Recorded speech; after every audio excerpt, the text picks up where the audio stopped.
Virgil Ortiz is fighting this weekend, headlining at home. He called you out after the last fight. You were there. We talked to you after the fight. If for some reason the Spence fight falls through, would you fight him? Of course. I will. What do you think of him? Oh, Virgil, great talent. Like I said before, he's very strong. He hits hard. He's technically sound. It's going to take a guy like me to beat him. Terence Crawford says he really wants to move up after he beats Errol Spence Jr. He said he's serious about moving up and fights like Jermell Charlo. He means what he says. That this is not a test, y'all. What up, Fight World? It's your boy Ego, and I'm back with some more boxing. Now, Terence Crawford, he's in Texas, and he was interviewed, and we're going to get right into it. Terence Crawford, he says he is serious about what he's already said about Jermell Charlo, a fight with Jermell Charlo. He said it wasn't no game, but I'll let him say it for himself. And make sure you guys stick around to the end of my video so you can get my thoughts. Roll the clip. You've been at 147 for a while now. You've flirted with the idea of going up to 154 against Charlo. How realistic is something like that? I'm serious. I'm not floating. I'm serious. So he says you flirted with the idea, and I think Terence Crawford thought he said floating. He said floated. Nah, I'm serious. I'm serious. With the idea of going up. Listen. You've been at 147 for a while now. You've flirted with the idea of going up to 154 against Charlo. How realistic is something like that? Floated. I'm serious. I'm not floating. I'm serious about it. Flirted with it. Yeah, but I'm serious about it. He said, yeah, but I'm serious about it. So there was a little miscommunication with the words, the verbiage. But I guess Terence Crawford is basically trying to express the fact that I'm not flirting with it. I'm not floating the idea. I'm really about that. I really want to move up to 54 and make that my next stop. But he does say he wants to give the fight fans the Errol Spence fight. And after that, once he beats Errol Spence for Undisputed, I guess he feels he has no other things left to do at 154. But the first question was about, would he fight Virgil Ortiz? I don't know how realistic Virgil Ortiz Jr. fight is. Plus, Virgil Ortiz got to fight this weekend. We got to see how all that plays out. But this is what I was really concerned with, or interested in, I guess you could say. Roll the clip. Flirted with the idea of going up to 154 against Charlo. How realistic is something like that? Floated. I'm serious. I'm not floating. I'm serious about it. Flirted with it. Yeah, but I'm serious about it. You know what I mean? I'm serious about what I say I'm gonna do. They're talking about November, you and Spence in Vegas. Any truth to that? That's what you got, Cash. We'll see. We'll see. I hope that we can get that fight made and, give y'all what y'all looking for. And if that fight happens, do you move up? I don't know. Do you guys let me know in the comment section, does this sound convincing? He says, hopefully that we can get that fight made, I'm serious about what I say I'm gonna do.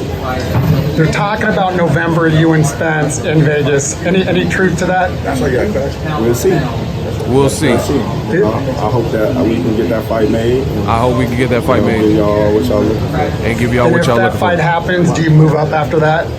After I win, yes. All right, Terence Bud Crawford here. If that fight happens, do you move up after that? After I win, yes. After I win versus Errol Spence, yes, he would plan on moving up. So you guys just heard it from Terence Crawford himself. My thoughts, I don't know, man. I just want, first of all, the 54 talk is cool.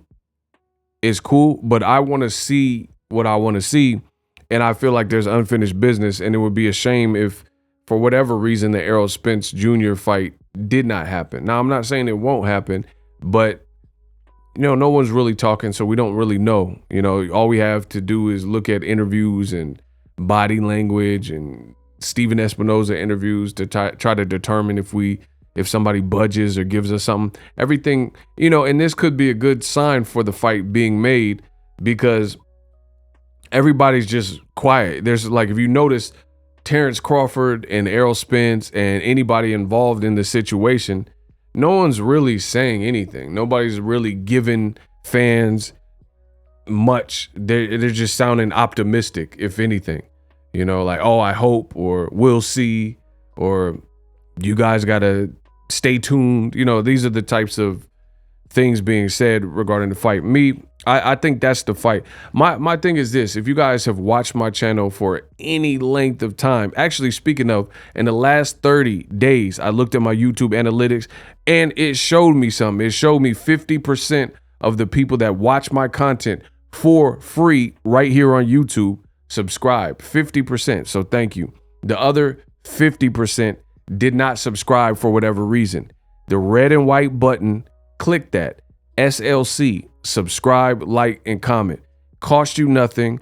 I got the best content. I'm the latest and greatest, the Elohim of boxing talk. So hit the subscribe button. And then the other thing is, reach one, teach one. You guys found the video, you got the information. So if you got any value from anything that I've said or any of the content, this is how we grow organically. So appreciate y'all.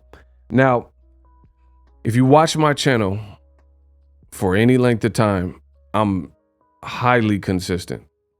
Like, I'll have a talking point or, you know, a way of thinking, if you will, and it will remain such until I'm moved off that position by either being wrong or enlightened or, you know, in other cases, proven right.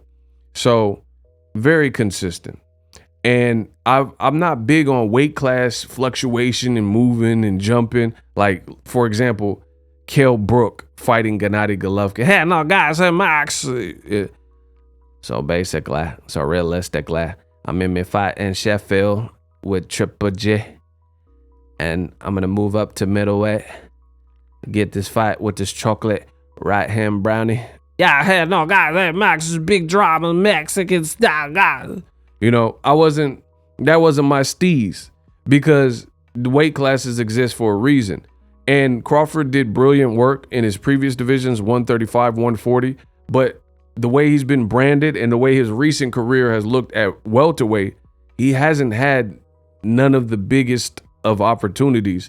So for me, I truly would love to see that, which is Errol Spence. There is no other fight that's been more in demand for him. You know, people have floated ideas of like Crawford and Mikey, Crawford and Danny Garcia, but Danny's at 54 now. You know, people have talked about Crawford and Keith Thurman, but the fight that makes the most sense right in the here and now, you know, I get people are asking about Virgil Ortiz or Jerron Boots Ennis. No disrespect for them guys. They got next. But the fight that really needs to happen is the undisputed. And I'm all about unifications and undisputed if it makes sense. And usually, more often than not, it does make sense. So that's what I personally want to see. I want to see how Terence Crawford fares. I love the style matchup. I think Errol Spence's style and Terence Crawford's style will gel, and it could make something really special. So I get the conversations about the Charlo, but Charlo himself have said it like, yeah, keep running your mouth, keep running. Stop asking me about Terence Crawford. He said, Errol Spence, he the boss. Do as he say. He says, shut up, be quiet. You know, and Jermell Charlo has said these things, shut up, be quiet, because he's cognizant that there's actual fights. Like Charlo got to fight his mandatory, most likely Tim Tszyu, they're saying, at the beginning of next year. And I'm at 54. I'm the king here. I'm undisputed here. What Crawford was at 40. I'm the king. I'm that here. So it's like, why y'all keep asking me about Crawford? And that's what I feel. At the end of the day, if Crawford wants to move up after the Spence fight, then, you know, I'm with that smoke. But I think that's should be the aim instead of pivoting to something else. So we'll see. We'll see if the fight happens. SLC, subscribe, like, comment. Hopefully you guys enjoyed the video. Again, if you gained any value from any of my content, make sure you guys subscribe and spread the message. I'll continue to, you know, produce the hits. And I'm out. Introducing Super Thanks. Right here on the official Boxing Ego YouTube. Super Thanks allows you, the viewers, to show a little bit of extra gratitude, which enables me as a full-time content creator to push out the content you need in the world of boxing. Underneath all the videos, you will see a heart with the $sign in it. You can enter any amount that you find suitable as a super thanks. A brand new, interactive, and colorful way to get your comments highlighted and noticed by not only myself, but other people on the YouTube platform. Super thanks, a unique and cool way to show and applaud us full-time content creators. Hopefully you guys enjoy the content. Super thanks. The future is now. The Hibernation 5s by Kenichi Bear. Hybrid gaming and lifestyle headphones. Out of the box, you can connect to any console or PC. Bluetooth ready with a low latency USB adapter, color RGB, and extreme bass mode. The Hibernation 5s adjust to you. Whether you need a gaming, travel, gym, or lifestyle headphones, the Hibernations got you covered. The new Hibernation 5s, link in the description. Customize the way you hear the world. Welcome to the nation. Are you tired of your YouTube videos not getting any views? Well, consider TubeBuddy. I've used TubeBuddy for years to scale up my YouTube channel. Now we're sitting over 200,000 subscribers. TubeBuddy is a browser extension that offers a ton of built-in productivity and time-saving services to take your channel to the next level. Use my link in the description to get started with TubeBuddy and level up your channel faster. We work.